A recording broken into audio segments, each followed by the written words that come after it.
The floodlights of the superheat for X30 Mini. All our contenders are ready, and here's the grid. Daniel Ferguson and Mathis Brageot on the front row of the grid from Charles Oral and Louis Boots. Valentin Lefebvre and Edouard Rouget, then Milan Beccu and Aaron Bordenova, George Sheck and Mike Menard, Edouard Berger and Nahil El Gahoudi. Arthur Ponte and Harry Chapman, Marcus Engelharsen and Noah C after coming from the back of the field. Ollie Alexander Solis-Mistad is alongside Andrea De Peretti, then Sandro De Oliveira alongside Martin Chekin Gomez, Martin Rodriguez and Artem Kikideshko, Gabin Midali and Isaac El Hayouti, then Aurel Haresmas, Patrick Wood, Ruben Marie Descours, Manoir Laurent, Max Engel, Paul-Andre Alagna, Willis Morris, Luca Ferruz and Jules Chabrul. There are going to be only two non-starters, Jules Chabrul, who had to pull out of the meeting, and so too of course did Kimi Prost, but unfortunately also Ruben Mallet-Decour is also out of the running after his incident earlier on. We've got two formation laps so the drivers can relearn the conditions under the lights. Et les conditions, elles ont bien sûr évolué puisqu'on est tombé toujours du côté de 16 degrés. Ah, je m'attendais à un peu plus frais en tout cas, mais peut-être que eh bien, notre écran de contrôle doit quelque peu s'adapter aux conditions extérieures. En tout cas, 16 sur nos écrans, peut-être un peu moins ressenti. Ça reste à voir, mais en tout cas, au fur et à mesure des prochaines heures, eh bien, attendez-vous quand même à des températures de plus en plus fraîches, ce qui aura, comme on l'a dit précédemment, une incidence sur le fonctionnement des gommes comètes que les pilotes de la catégorie mini et toutes les autres classes revêtiront pour leur prochaine super manche. On commence par les mini, puis nous aurons les Masters Gentlemen, la catégorie KA100 qui se succédera avec d'abord les 138 et les 160 kilos. Puis nous aurons ensuite deux manches pour les juniors, compte tenu du nombre de pilotes. La manche Super Lady. Et puis on fait ensuite, pour terminer le programme de cette soirée, trois super manches pour la catégorie senior, au terme desquelles, eh bien, les pilotes qualifiés ne sont que 36 à prendre part à la grande finale de cette catégorie reine, avec un ordre de départ qui sera évidemment constitué au fur et à mesure du cumul des résultats des super manches de ce soir. Donc ça nous promet encore bien du spectacle avec d'ici quelques instants la catégorie mini qui va s'élancer. Daniel Ferguson, Mathis Brageot côte à côte. Dès que les feux s'éteignent, on est parti pour la durée de cette épreuve, 12 minutes plus un tour. À l'assaut du premier virage, la première des 10 super manches de la IAM Euro Cup 2025 is underway. En avant vers le premier virage et ça se passe plutôt bien pour l'entièreté des pilotes là-bas, la totalité du peloton. Et j'ai pas les trouvé malheureusement avec s'agit du numéro 811, un des pilotes du team PBK, peut-être Jules Chech ou un autre du peloton, peut-être Arthur Pontet potentiellement, on va y revenir d'ici quelques instants. Mais ça ne s'est pas bien passé pour un des protagonistes de la classe là-bas. Ça continue sur ce même rythme dans l'enchaînement du banking. Vous le voyez, on commence un peu à perdre en luminosité, mais heureusement, les installations du Mans nous permettent de suivre ces épreuves en nocturne. Regardez comme le tracé international, eh bien, c'est illuminé de mille feux avec les projecteurs qui nous permettent bien depuis des années de vivre ô combien d'émotions dans la nuit magique du Mans.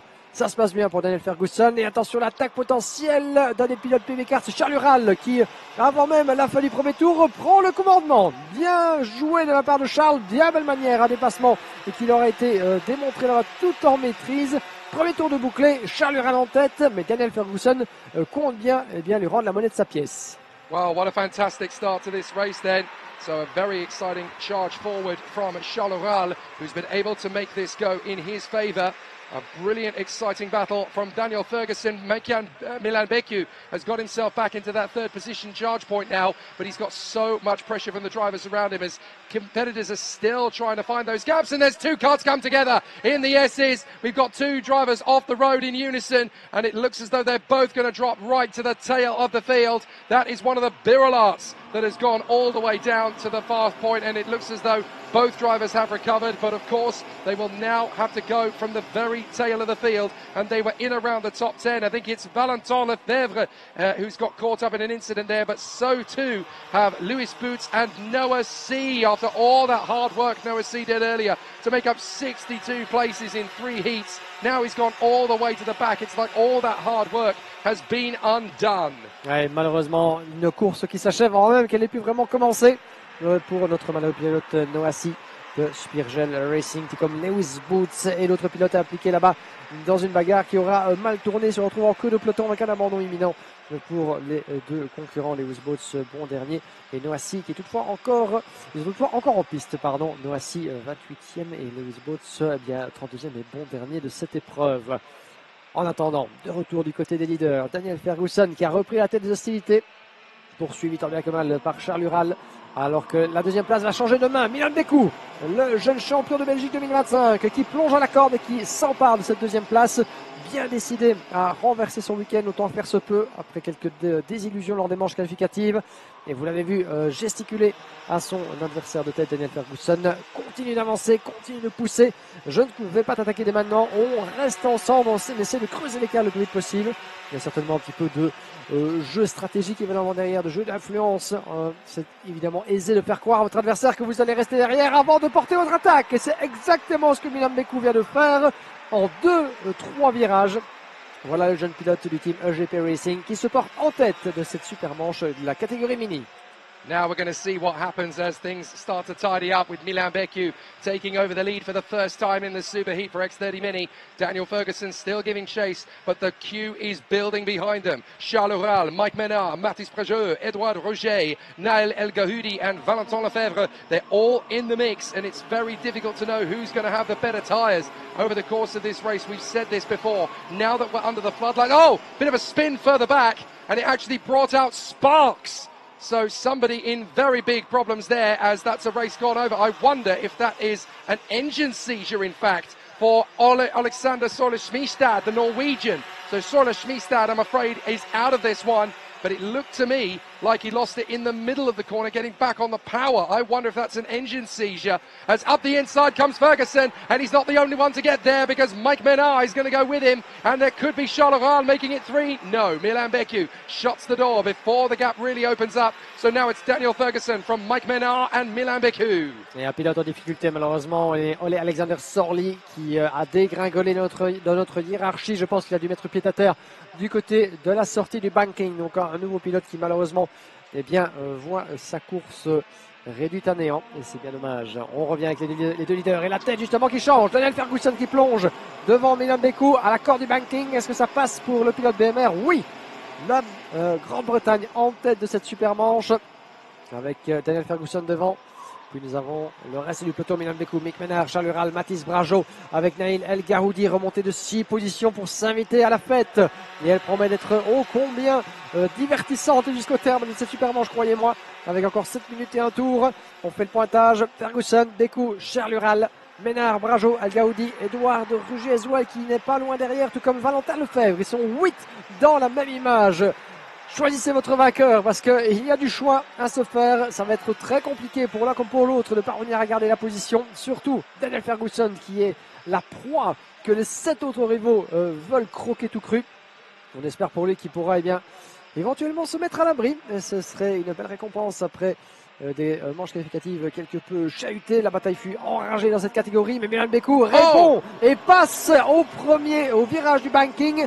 Nouveau changement de position, Milan Beku de retour en tête. Stunning move from Milan Beku. The Belgian goes into the lead then on the back straight as Daniel Ferguson now dropping down to 3rd position, but there's still going to be big pressure as the 8 to 12-year-olds of X30 Mini go racing under the lights. They have given us so much drama already. There's still just 6 minutes to go, halfway through the allotted time. 12 minutes plus the lap. Don't forget, under the floodlights here at Le Mans as we make our bid to the first corner. That's going to be big defensive moves from Milan Beku. Ferguson nudging the back of Charles Ural. They drift slightly off the radius, but nothing doing. 4th place for Maynard, then Prajeux, Rouget, El Gahoudi, Lebrun, and then Engenaarsen. The Norwegian is doing a fair job here in front of Arthur Ponte, Juciek and Andrea De Peretti. Lots of great talents moving forward. Even Isaac Al-Hayouti has made massive progress in this race, up 11 places, while Manoa Laurent has come up 10 from 28th to 18th. Really good stuff, and there's a fantastic battle brewing. We've got about 5 minutes to go as we change the lead again.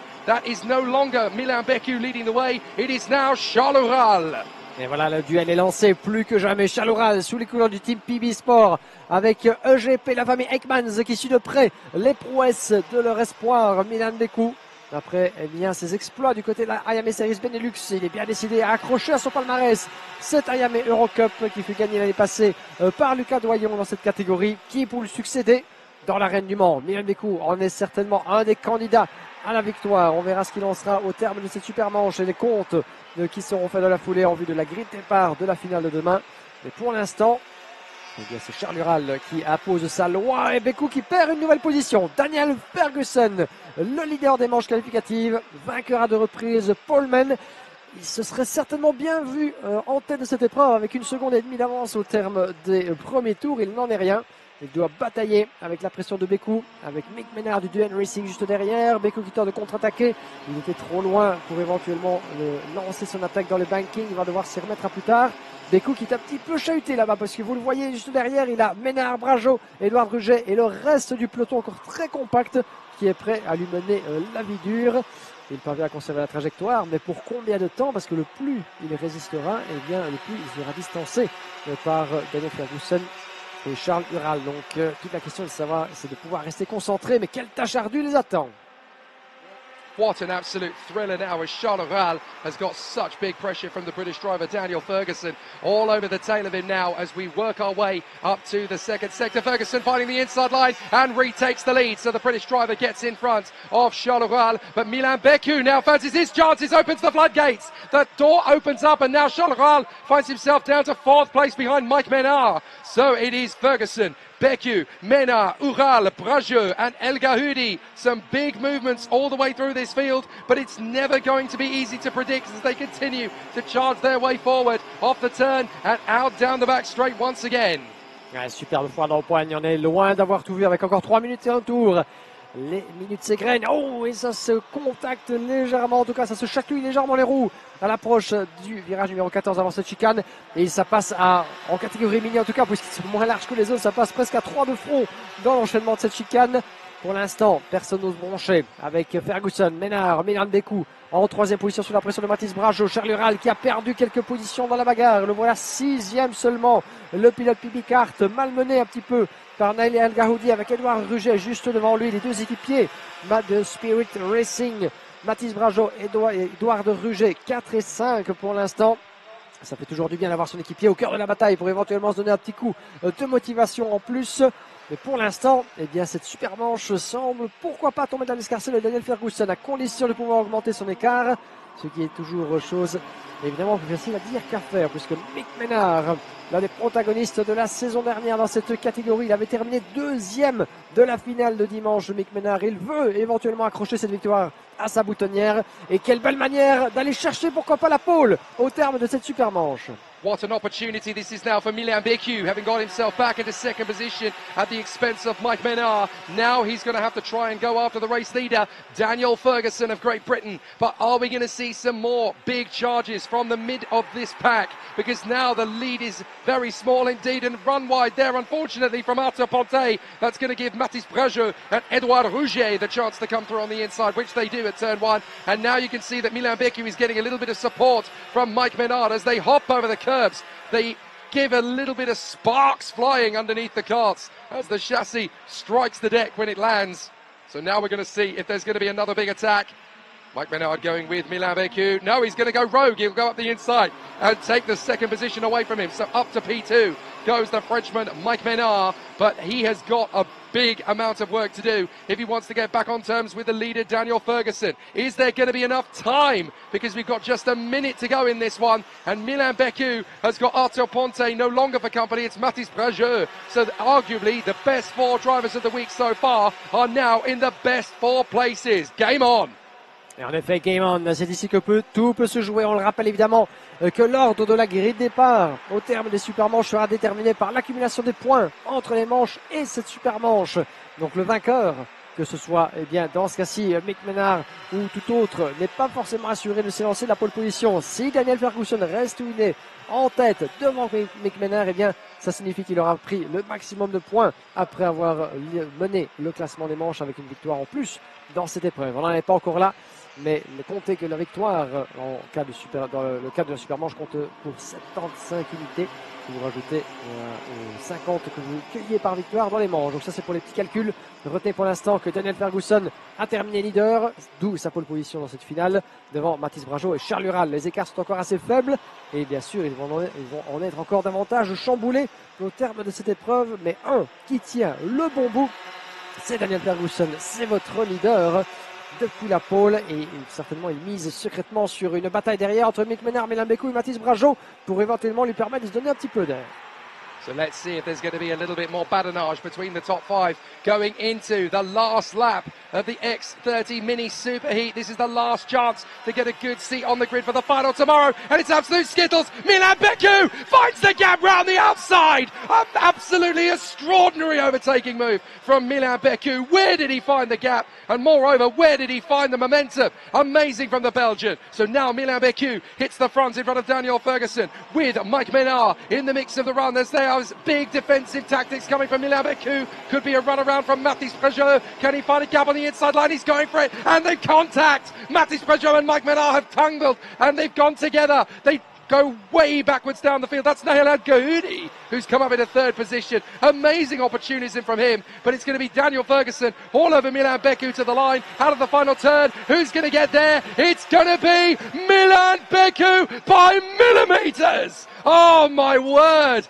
13 thousandths of a second. Wow. He pips Daniel Ferguson to the line. What a way to start the night as the fireworks kick up on the start-finish straight. Amazing stuff under the lights as Milan Beku, 13 thousandths of a second. We are going to be hard pushed to get a closer finish than that tonight. Incroyable finish, 13 millièmes de seconde, rendez-vous compte, entre Milan Beku et Daniel Ferguson sur la ligne d'arrivée. Marcus Engenassen qui est revenu bien du cœur du peloton, 12 positions de gagné pour aller épingler la 3e place de manière totalement folle de cette première des super manches de cette soirée. Charles Ural retombé 6e et qui sauve la 4e place devant Arthur Pontet, Edouard Ruget, Nahiel El-Gahoudi, Mathis Prejot malheureusement et Mick Menard dans le dernier tour, les derniers kilomètres, eh bien, ne se sont pas compris, se sont accrochés avec la 8e place pour Mathis Prejot, la 10e pour Mick Menard avec Valentin Lefebvre entre les deux, 11e position pour Edouard Berger devant Andrea De Peretti, Isaac Alaouti, nous avons ensuite Martin Sechin-Gomis, suivi de Manoa Laurent, Jules Chez, Sandro de Oliveira, Arten Kikiresko, Martin Rodriguez, Aaron Bordanova qui boucle le top 20. Avec Noassi qui ne sera pas parvenu à rééditer ses superbes remontadas des manches précédentes après un incident en début de course. Gabin Midali qui le suit au 22e rang avec Aurel Arasmassé, Paul-André Alagna, Patrick Wood, Max Engel, Lewis Boots, Willis Morris, Ruben Mallet de Cour, Luca Ferru qui boucle le top 30 des pilotes qui seront parvenus à voir la ligne d'arrivée, contrairement à Ole Alexander Sorli et Harry Chapman. J'en profite pour signaler que Ruben Mallet de Cour, qui nous avait fait une petite frayeur tout à l'heure lors de sa dernière manche, est bel et bien avec nous en piste pour avoir disputé cette épreuve. C'est une excellente nouvelle.